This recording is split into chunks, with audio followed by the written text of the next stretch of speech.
ఈరోజు వారు ఆశయాలని వారు నడిచిన బాటని ఏ విధంగానైతే వారు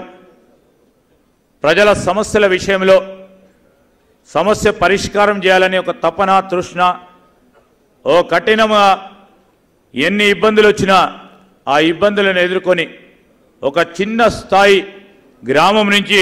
రాష్ట్ర స్థాయి నాయకుడిగా ఎదిగి ఆ రోజు ఎల్ఎల్బిగా ఒక అడ్వకేట్గా రాష్ట్రంలో హైదరాబాద్ కేంద్రంలో మరి ప్రాక్టీస్ చేస్తూ ఆనోడు కూడా మరి వారి నాన్నగారు మా తాతగారు అనుకోకుండా మరణించడంతో వారు రాజకీయాల్లోకి వెళ్ళి సర్పంచ్ నుంచి మొదలుకొని బ్యాంకు చైర్మన్ నుంచి మొదలుకొని మండలానికి ఆ రోజు ఉన్న సమితికి సంబంధించి తదుపరి శాసన సభ్యులుగా గౌరవనీయులు మన అందరికీ కూడా ఈ దేశానికి ఒక స్ఫూర్తిదాత అయిన పివి నరసింహారావు గారికి ప్రధాన శిష్యుడిగా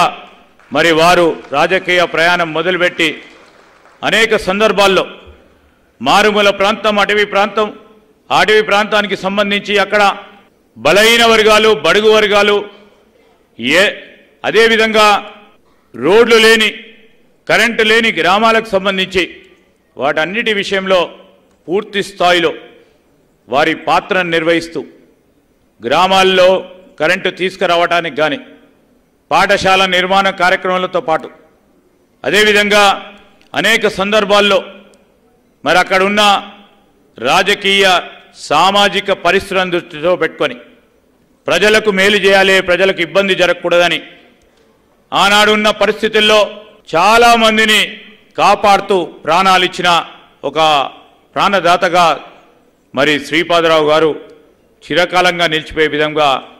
ప్రజాసేవ చేస్తూ ప్రజాసేవలో చనిపోయిన ఆ మహనీయునికి నివాళులు పలుకునే కార్యక్రమం మరి రాష్ట్రానికి సంబంధించి మరి ముఖ్యమంత్రి గారు రేవంత్ రెడ్డి గారు మరి గవర్నమెంట్ పరంగా రాష్ట్ర ప్రభుత్వ పరంగా ఈనాడు మరి ఈ కార్యక్రమం చేపడుతున్న నేపథ్యంలో మరొకసారి వారికి కృతజ్ఞతలు పలుకుతూ